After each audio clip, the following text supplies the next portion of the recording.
Dumulog si former Senator Manny Pacquiao sa Barangay Maybunga nang bumisita siya noong Huwebes para magbigay ng tulong sa mga biktima ng Bagyong Carina.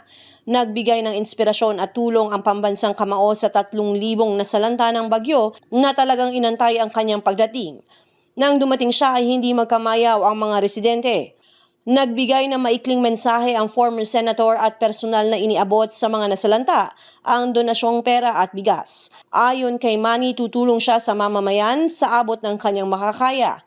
Payo niya sa mga Pasigueño na huwag mawawalan ng tiwala sa Diyos. Konting cash at saka bigas para sa mga pamilya na naapektuhan ng baha. Bali today mga 3,000 families. Sa abot ng ating makakaya, para kung God willing na mabless pa tayo. Huwag tayong sumuko sa buhay, nandiyan ang Panginoon, nagagabay sa atin palagi at habang nabubuhay tayo may pag-asa. Ipinagpasalamat ng barangay officials ang pagdating ng pambansang kamao na mainit nilang tinanggap sa kanilang lugar. Natuwa ang mga natulungan sa malasakit na ipinakita ni Pacquiao at ang ilan sa kanila ay talagang nasurpresa sa tulong na natanggap. Maraming salamat pala kay Manny Pacquiao sa pagbibigay niya ng biyaya, pag-share sa amin ng mga biyaya. Thank you. Hindi nga namin inaasahan to eh.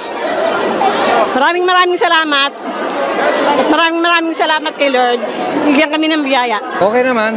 Kaya lang crowded nga lang sa pila. Mensahe ko sa kanya, God bless. Ang isinagawang aktibidad ay naging posible sa pamamagitan ng opisina ni Vice Mayor Dodo Jaworski. Na-bless po ako ng Panginoon, so i-share ko po sa ating mga kawain na naghihirap.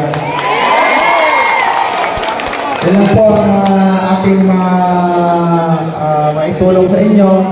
But sa abot ng aking mga kaya, gusto ko tulungan ang lahat at limited lang din po ang ating blessing.